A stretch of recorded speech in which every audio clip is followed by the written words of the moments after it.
Well, it's a very good morning, good afternoon, or good evening to you all, wherever you're listening to this Coaching Cafe, either live here with us today on Friday or via your favorite streaming service. My name's Natalie Ashdown.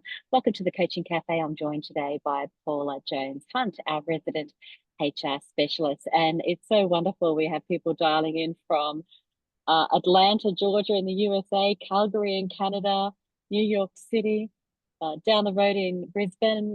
Paul is in Perth. I'm in Canberra. So we're dialing in from all around today, which is wonderful. Today's topic is around the ICF core I beg your pardon. Today's topic is around the ICF Code of Ethics. And we're thinking about why we should not just tick the boxes if we are renewing our ICF membership.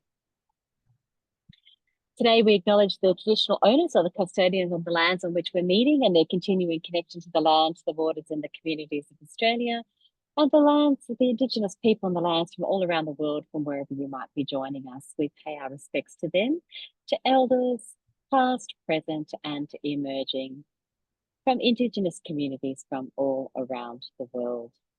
So our agenda for today, to get into it nice and quickly, we're talking about the ICF Code of Ethics today and why it matters. And we're going to explore some of those ethical principles in coaching and the role of the core values in our professional practice. And we're thinking about some key takeaways that we might have in terms of our coaching integrity. So to those of you that are new to the Coaching Cafe, welcome. We come together at this time, or you might be listening on your favorite streaming service. We're all about creating community, sharing learned experience, and having thought-provoking conversations. And for any of you that are keen on your ICF, collecting your ICF CCEs, they will be available to you at the end of the session if you're listening live.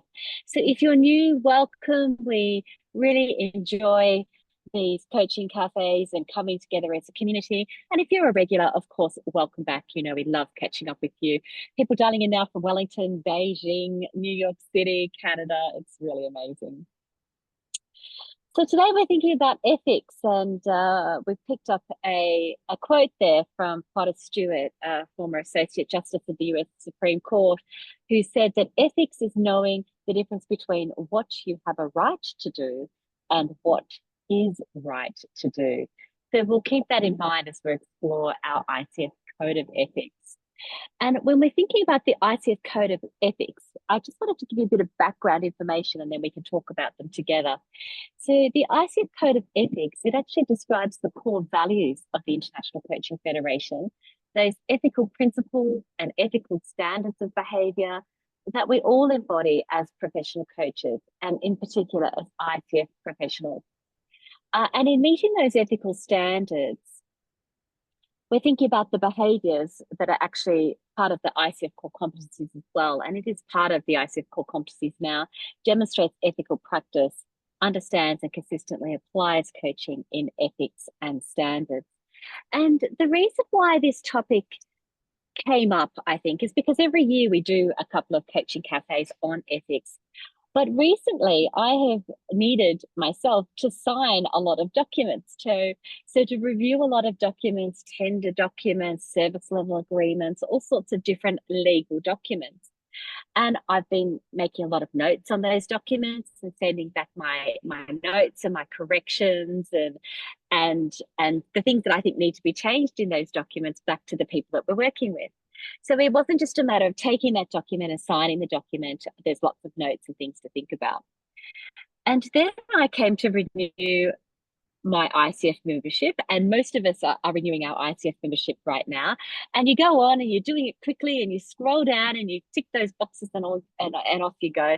You make your payment and you think about, oh, how am I going to pay and what currency, and off you go. But this year, as in or every year, I don't just tick that box. I actually take the time out to explore and reflect on what I'm actually ticking.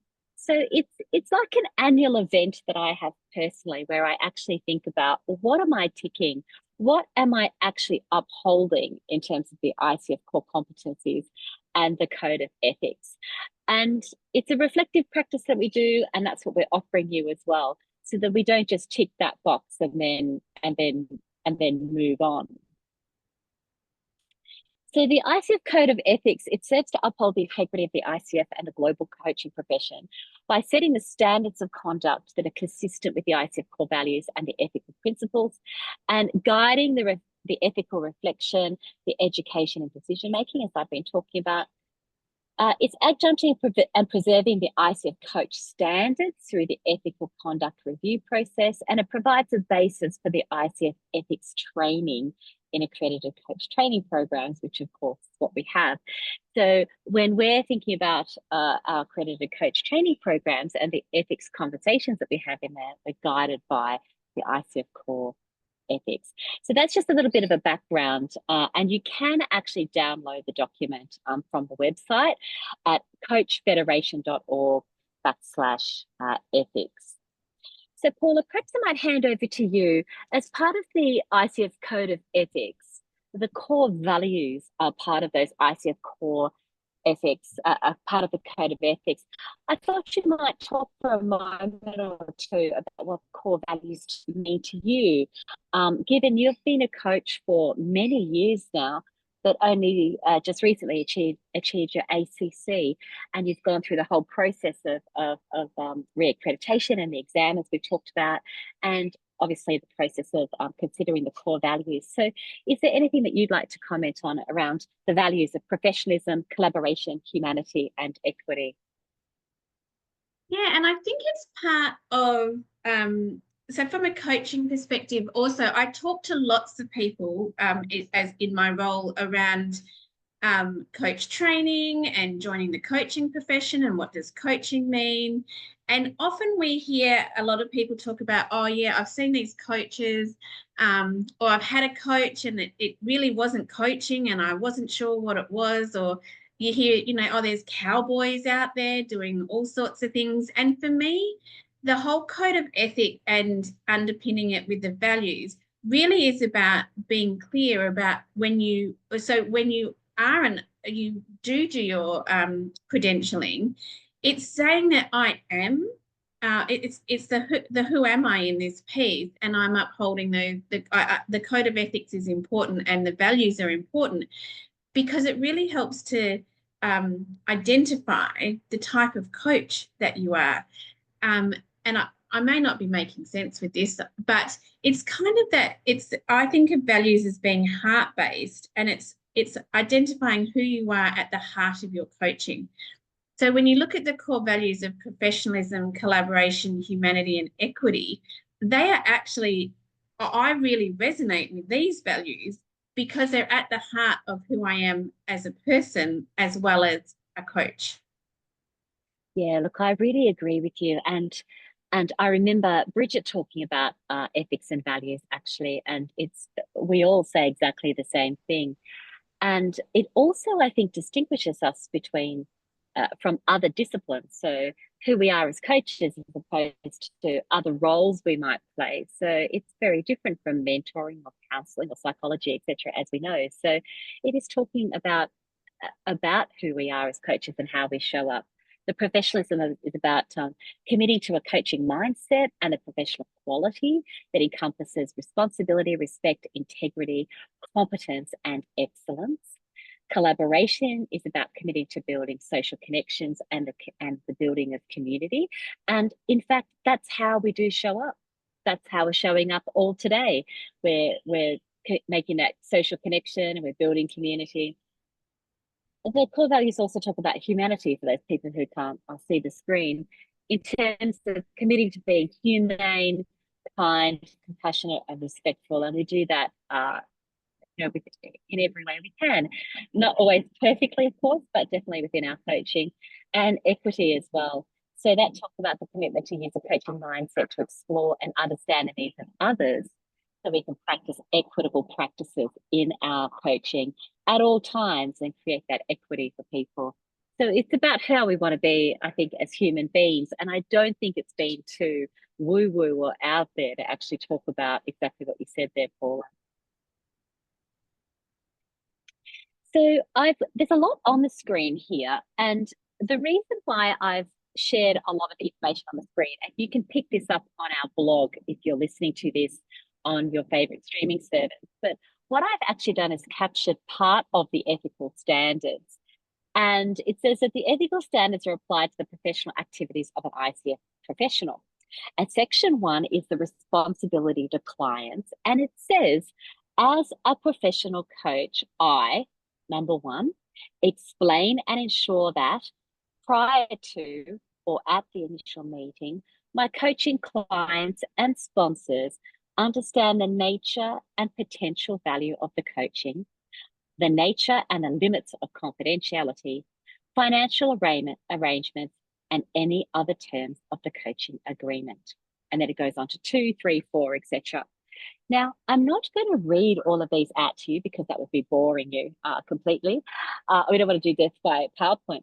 I suppose the reason why I've shown you this slide, and as I said, you can pick it up on our blog, is because when I think about the ethical standards and I read the ethical standards, I am reading them out to myself, actually. That's what I did. I read them out to myself and I said, as a professional coach, I explain and ensure. So I read them out, so I could hear them out aloud. And then I thought, yes, I do that. So it's not about just whether I do it, it's reflecting on how I do it. And Paula, you often talk about compliance. It's one thing to have the process and procedure, but how are you actually implementing that? And that's where I think the reflection comes into it. How am I ensuring confidentiality? How am I maintaining those levels of confidentiality? So it gives us a chance for reflective practice. Yeah, and it is that difference between I'm ticking the box or I'm actually having a look at it. And it's sort of that idea of, if I had to demonstrate to someone, if someone came to me and said, how do you do this? How would you show them that you do that? And that's the difference between I'm going to tick the box to I'm reflecting on it and I'm considering it and I'm doing it. It's the how would you explain to someone that you go about doing that. So if you think that you can explain to someone exactly how you make sure that your clients and sponsors understand the nature and potential value of the coaching, then you're not just ticking the box, you're actually doing it. Yes, I agree with you. And it gives us the opportunity to actually think about our practices. So, one of the ones here is having a clear understanding about how information is exchanged among all parties involved in the coaching interactions. And of course, in our accredited coach training program, we dedicate time to talking about what we call the triangle, the relationship between the stakeholder, the coach, and the coachee. And we talk a lot about which way is the feedback going to go, how is the information going to be shared, who shares the information with whom, on what frequency, and there's a lot of discussion about that. That discussion that we have in our accredited coach training programs and that we have each time we go out to coach and put a new coaching arrangement in place, it comes from the ICF Code of Ethics. It's directly comes from our responsibility to clients. And so what I'm trying to say and summarize, I suppose, is that we don't just do these things because we think it's what we should be doing. We do it because it is actually part of our code of ethics.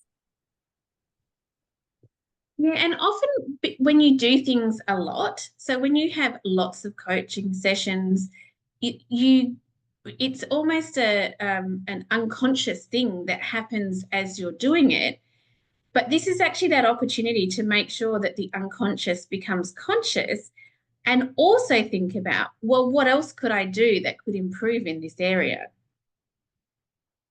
Yes, absolutely. And even those comments around the ethics around pursuing different laws and ensuring that we're abiding by different laws for our colleagues on the line who are from other countries other than Australia. We have New York City, we've got Atlanta, Calgary, Canada, Beijing on the line. So if we are going to be practicing in different countries or different regions, then just being aware of those kind of laws, anything that might be appropriate there in terms of the organizational terms and conditions. That's all part of our ethical standards.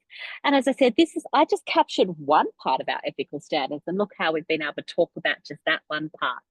So our summary to you is to have a read of those ethical standards, pull them out each year, and as we said, reflect on not just what they are, but what it means to us in terms of practice.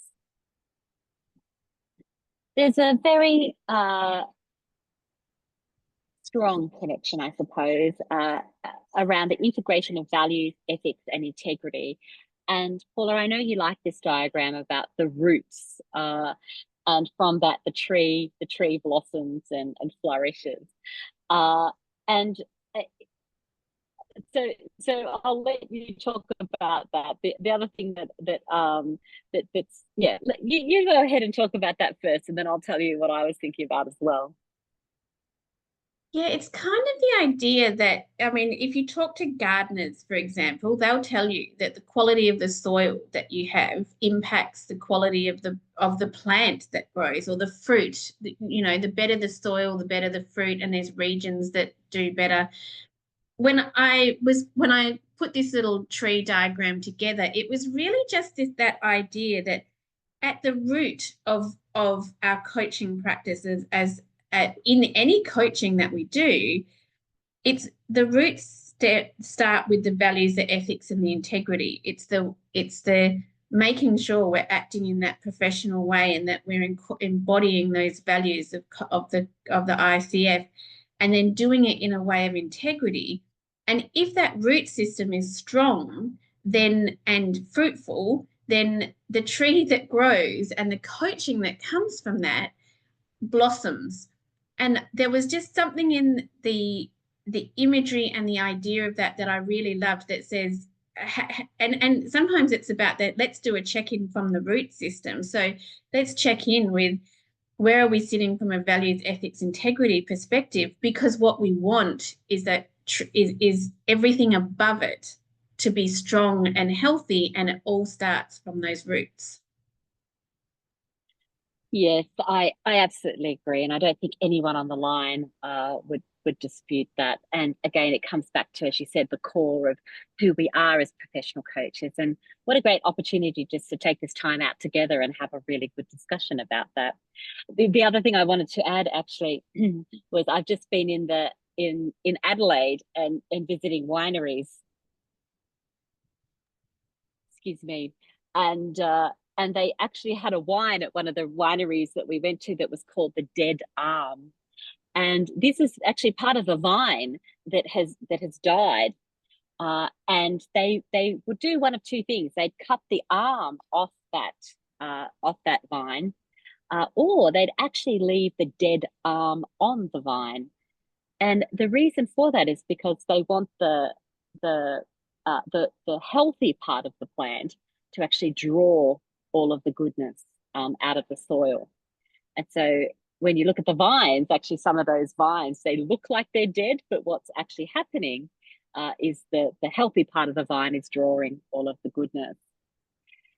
And the reason I'm sharing this for you as a metaphor as well is because I think sometimes we might have a bit of a dead arm, part of our tree, if you like, or part of our network, or our social interconnections, or whatever it might be in terms of who we are. And we might actually have to go back to our values, ethics, and integrity, and perhaps cut off that arm, or not I don't mean in terms of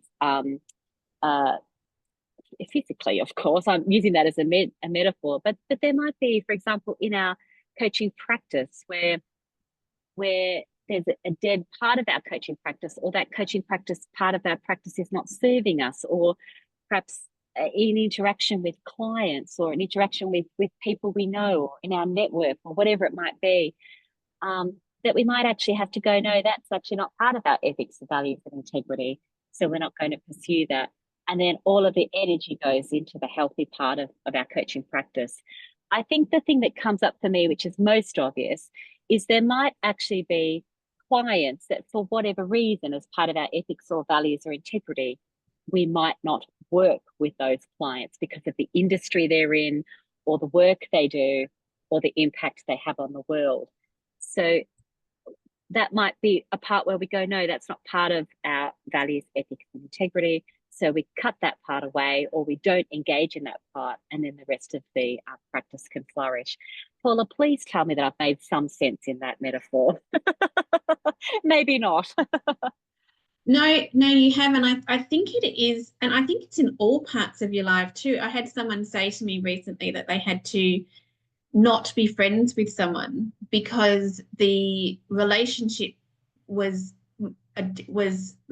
impacting that person in a negative way. So it's that, and I'm sure that person doesn't want to be referred to as I'm thinking dead wood, as you say that. Yeah, the dead arm, yeah, the dead wood, The yeah. dead arm, the dead wolf.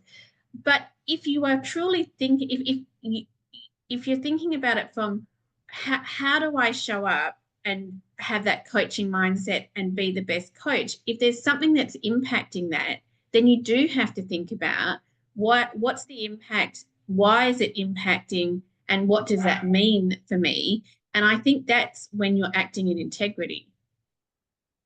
Yes, I agree with you. And again, coming back to our code of ethics and our core values, the ICF Code of Ethics and Core Values, but also our own core values and ethics is what is at the root system of all of that. So it's a wonderful way of thinking about it.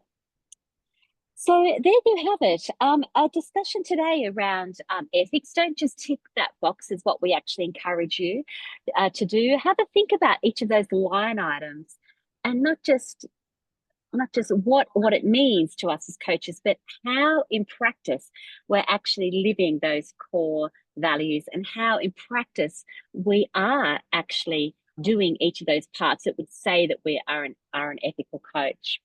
For those of you, as we've mentioned in the past, those of you that aren't coach trained, of course, ethics is built into all of the coach training that we do, into our certificate for workplace and business coaching. We have recently relaunched the diploma, which we're very excited about. You can also contact us for executive, senior leadership coaching, mentor coaching, mediation service, etc. So thanks everyone for sharing this time with us. And I really want to acknowledge everyone for taking the time out actually to spend this time discussing ethics and values. It's not something we do every day, but as Paula said, it guides everything we do. So what a great opportunity. Thank you for joining us.